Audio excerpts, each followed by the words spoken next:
Let's talk about growth, Dave. Let's talk about the early days when you first started out. What was some of the strategies or some of the things that's helped you get to multi seven figure business? How did you push through and what are some of the different things that you did early on and beyond to grow as an agency?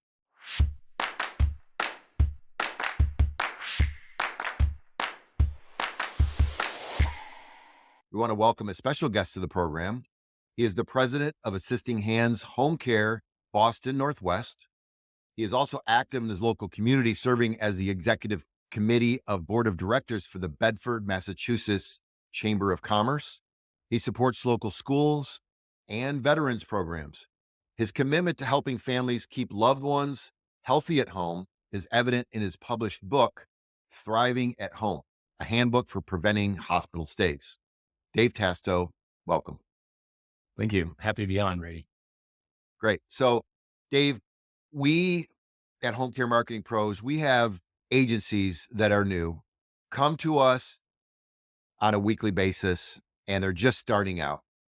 And so this podcast is more of helping them through your experience and comments and stories to help them to get where you are and the success that you had. And so that's kind of what the framework is for this discussion.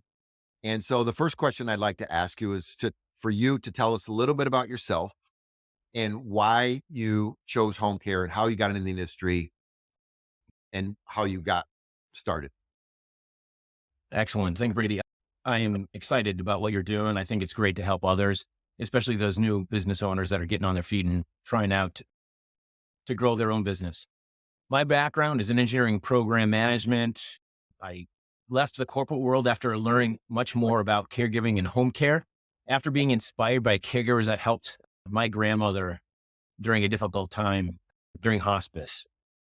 These caregivers went above and beyond, painting her fingernails, curling her hair. One lady even told me a story about how she traded blouses with her grandmother who was going through a similar situation. And my grandmother's wearing her favorite new blouse. It was touching, made a difficult time for my mom and grandmother much more manageable. But I'm excited about the growing demand in home care and the demographics of the baby boomers entering retirement right now. As many of us, I'd say in healthcare field, being able to directly impact the lives of others is really quite fulfilling. And now I am grateful to have the opportunity to provide loved ones that same amazing care that my grandmother received. Awesome. Thank you. That's awesome. Yeah. Reminds me of Rennie's mom, who is my wife, Rennie. Mhm. Her mom lives with us now and she's 92 and she had a stroke about a month and a half ago. And so we Oh, had, mother chef. Oh, geez, I'm yeah, so sorry, yeah, Brady. yeah. So it wasn't like horrible. So it was just like a minor one, but she's tough, man. We had a caregiver come in and take care of her. It just reminds me, I got to see firsthand the love that a caregiver can give. And I think I posted a picture of her and this caregiver, and she was she was beaming with joy because she was able to have this person come in and just treat her like gold. And it was a really nice experience. So nice that we're in this industry and yet we also got to experience the love of Live a it. caregiver. Yeah, live Yeah. it. Yeah. Yeah. Super cool. Wow. So I can relate to your story. So let's talk about your book for a second.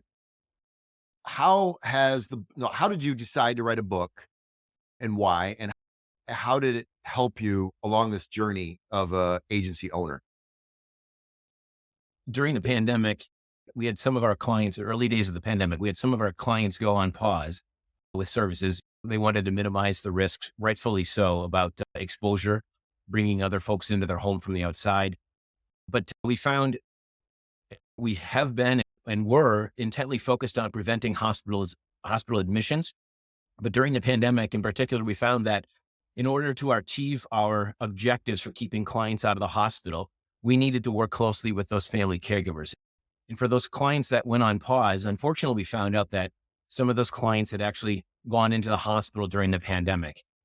And unfortunately, for some of those patients or clients, it was for preventable reasons, which is a little bit frustrating, but it just reinforced the fact that we need to work very closely with families and loved ones of our patients to make sure that they are doing everything they can, even after our shift. I think the thriving at home approach and the book itself really help to inform and educate our clients and their families about what they specifically can do at home.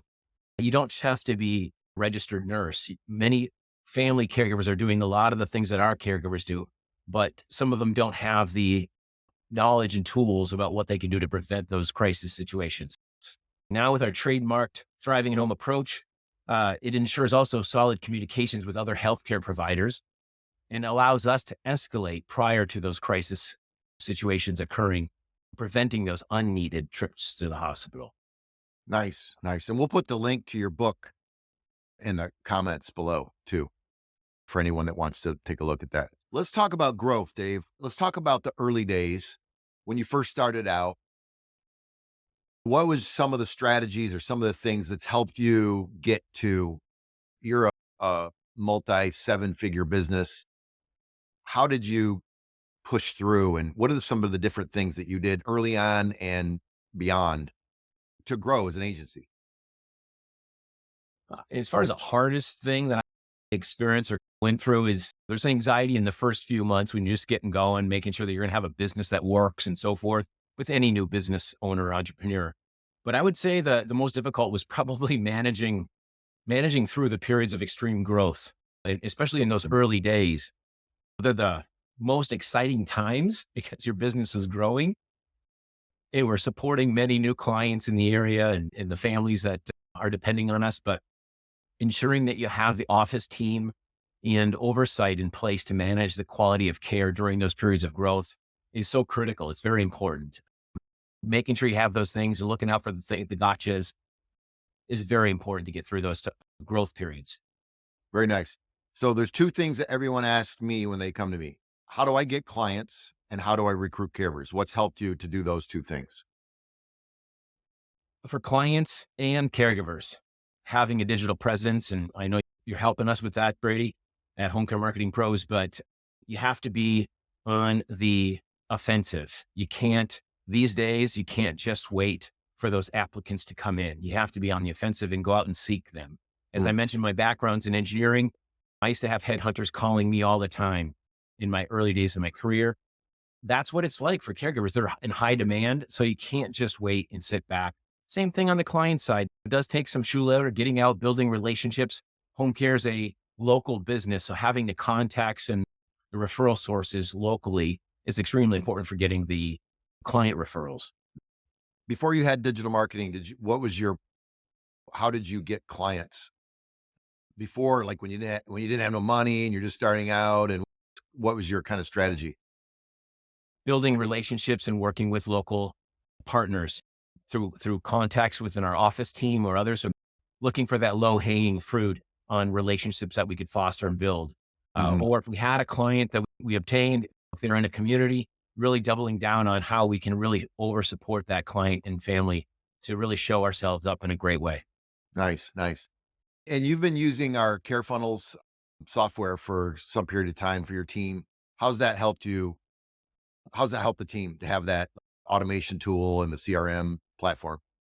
Yeah, we've been partnering with Home Care Marketing Pros for a number of years. And I'd say being the first Care Funnels client, our office was surely at the forefront of the using technology and automation to streamlining our Mm. recruitment efforts. I would say it's important to have a well-coordinated SEO that's aligned with all the other digital marketing efforts, email marketing, social media, and more, but for both new clients and new caregivers, Yes. or caregiver candidates. Mm. So let's talk about 2023, 2024 and beyond. What is your game plan to grow and just keep growing? What's your plan? Do you have any goals or plans written down? Yeah, we do have a growth plan in place for the home care business. And with our office team in place, I think that's been a big focus over the last year or so is to build that office team that has the experience, understanding, and that I can delegate more and more of the day-to-day responsibilities. So I feel that we're going to stay on a strong trajectory of growth. But my focus is to grow the Assisting Hands brand in the brand presence in New England, helping other owners find fulfillment and success in owning their own home care business, similar to my experience coming out of corporate America and really embracing this new business opportunity. We do have prime locations available, and I'm excited to see many new assisting hands offices open up over the next few years. Awesome. Very cool. Any new like marketing strategies that you're planning on using? I think I'm going to, I know that we do see the internet, Google, and other digital areas as a huge opportunity for growth, particularly as many of our clients and families are looking to the digital assets as also validation. If they hear a referral from a local partner of ours, they're still going to look online and review those digital assets or your online reviews to make sure that there's somebody that they can trust with their loved one. Mm. So doubling down in that area is a definite opportunity for growth for us. And I know we spoke about doing video in the future. Is that something that you're thinking about doing? Yeah, as much as I have a face for radio, videos are so important. I think the YouTube channel and video search, I think, is just going to grow stronger, especially with AI and other automation tools on the internet to help feed the right assets to prospective clients or caregivers. I think it's going to be very important. Hey, Dave, thank you so much for taking the time to meet with us. I know you're a busy guy. Your business is jamming. We use you as an example. When I talk to new agencies, I use you as an example all the time. So thank you for being a great leader. Thank you for being here with us and to your success in the future. Thank you very much.